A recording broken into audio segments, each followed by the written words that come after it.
I'm capable of anything. My imagination can give me wings to fly like doves over the streets, watching many things. Kids walking home from school on drug blocks, missionaries pass out papers that read love God. I see faces, cases, judges and jurors, masons. Guys, what is up? Welcome to another episode of Maximilian Must Know. Today I got a video, obviously a video for you guys. This is going to be a review of a fragrance called Oud Touch by the house of Franck Olivier. Now, this is a house I know nothing about, and there is almost no info out there about them. Supposedly, Franck Olivier, if he exists, is a perfume designer. And this company was started in 1998. Fragrantica lists Mark Buxton as the nose behind this house, but I very much would doubt that he's done all their fragrances. He might have done a few. They actually have over 40 scents in their catalog, with the first one having been released in 1998 and the most recent having come out this year. I had heard of some of their scents, and then I believe I was just looking around on eBay and I saw this one, and it was 100 ml for $15. And I looked at some Fragrantica reviews, and they compared this to Oud Ispahan by Dior from the Privé line. I really like that scent. I wanted to purchase that scent. So I did blind buy this, and let's get into it and see whether that was worth it or not. Now, this was a 2014 release. There's no perfumer listed. The notes on this one are orange, raspberry, caramel, violet, patchouli, rose, jasmine, labdanum, amber, musk, and vanilla. So no oud listed in the note breakdown. If you're interested in purchasing this fragrance, you can grab it on FragranceNet. The same bottle you see here, 100 ml eau de parfum for $17. So certainly an affordable scent. Your presentation, the box was a little beat up. Hey, that happens. You have a tree on the front. It says eau de parfum, Franck Olivier, made in France. So in your bottle, same tree. Decent sprayer. Not great, not horrible. Pretty good. So presentation's fine here. Not going to blow anyone away, but certainly serviceable. Nothing to complain about. And we're going to discuss how this smells very much like Oud Ispahan by Dior and Oud Palo by Diptyque.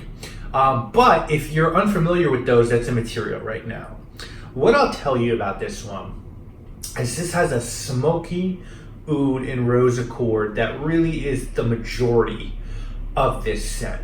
And it's a nice oud, but it's a synthetic oud. But it's so close to Oud Ispahan by Dior, which I thought probably had real oud in it. But I feel like there's no way they could get it this close if Oud Ispahan wasn't using synthetic oud as well. So all of these fragrances, including Oud Palo, I feel like must have synthetic oud. So this is a very smoky incense, oud, and rose fragrance, and it's got a little touch of it, and not in a bad way, a little touch of almost plastic in there. Now, it's sweetened up quite nicely with raspberry and caramel. I gotta tell you guys, for the money, this is a fucking winner.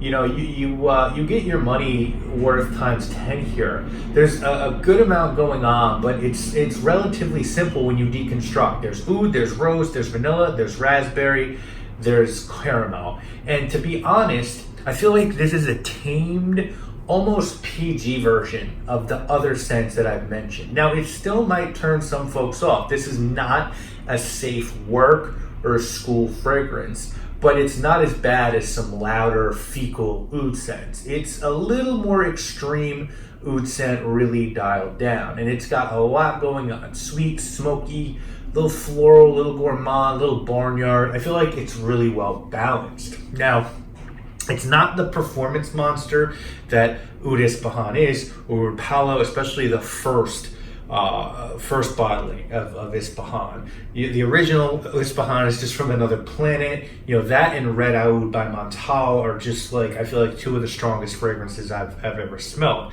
As I said, Oud Ispahan has been reformulated, and it seems like it's still pretty strong, but it's not what it was 5 years ago. This, I would even say, is a weaker version of that reform. So with that said, you still need to understand you're going to get through 10 hours with this easy, possibly 12, and it's going to project for 8 to 10. There's nothing close to a performance issue with this fragrance. This is a beast, but the other two are just steroid beasts. As far as who could wear this is unisex juice without doubt. I would love to be with a woman who wears this one. Now, it's funny because a sneaker YouTuber who I really like, this guy, Ari Petro, he's from the UK, and he's like, you know, one of these hype beasts, supreme nutcases.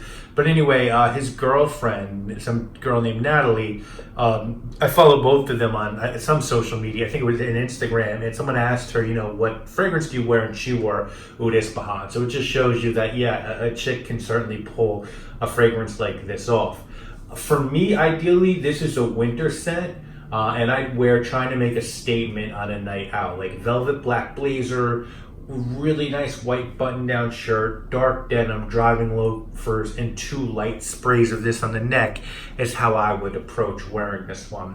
Now, if you can't get your hands on this and you're looking for something similar, you could check out Oud Ispahan, you could check out Oud Palo, and you could check this guy out. And try all 3, you know, and make a decision what you want. I personally think this is close enough for me that I took Oud Ispahan off my to purchase list someday, because I just feel like this is really close for me. I'll never get through a bottle of this. It's so strong. I would never get through a bottle of Oud Ispahan as well. If someone were trying to talk you into purchasing this, I think they would say great price on this, really close to 2 very other good to niche fragrances, and I really enjoy the way all of these fragrances smell. I think if someone were trying to talk you into skipping this one, they'd say, as close as it is, it's not quite there. Maybe you want the real deal. And this is a fragrance you're going to either love or hate. A lot of people are just going to consider this to be too aggressive, and I understand that. For me, this is an 8 out of 10.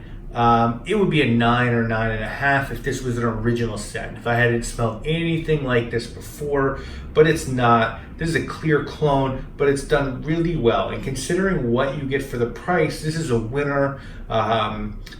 You know, as I said, there were at least 2 or 3 times that I was in stores and I almost purchased Oud Ispahan, or I almost purchased Oud Palo, and I held off, and I'm glad I did. You know, this does the job. 99% of people will not be able to tell the difference, and I don't say that all the time. I've smelled Dua and Alexandria, and those sometimes are way easier to see the differences between than this. If you like this, the smell of either of those fragrances, then this is a fine substitute if you cannot afford one of those. If you can, hey, go with one of those. They're going to perform better. They're probably some better surrounding materials from the main Accord. It's going to be a better quality product, but I disagree with the assertion that you should be ashamed of wearing this. You should be ashamed for having a less expensive smartphone that clone the technology that Samsung or Apple introduced. That's nonsense. And, you know, half the people screaming that bullshit wear shirts and pants they have no idea was created by designers years ago and knocked off. It's a stupid fucking attitude, and one I would have more respect for if people just researched and looked at all the products they used and understood somewhere in there you're using a product that was thought up by someone else and knocked off for cheaper. And the response to that is just keep creating and creating better things. And as a perfumer, it's what I intend to do one day. So anyway, guys, that is my review of Oud Touch by Franck Olivier. If you've smelled this, I'd love to know what you think. Is it close to Oud Ispahan? Is it worth the money?